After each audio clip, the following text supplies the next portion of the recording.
I'm working on an indie game, Scavenger. Today, I'm showing off a locktastic new feature, lockpicking. Yep, just like that. Turn the lockpick tool to the right angle and try to turn the lock. Too much force, and you fail. There goes a tool.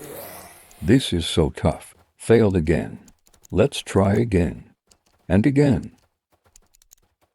Oh yeah, finally did it.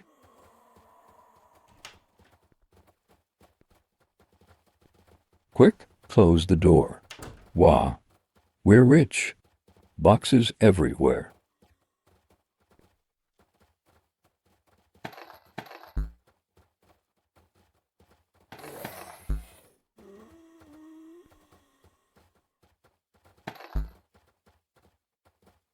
All right, new feature demo over.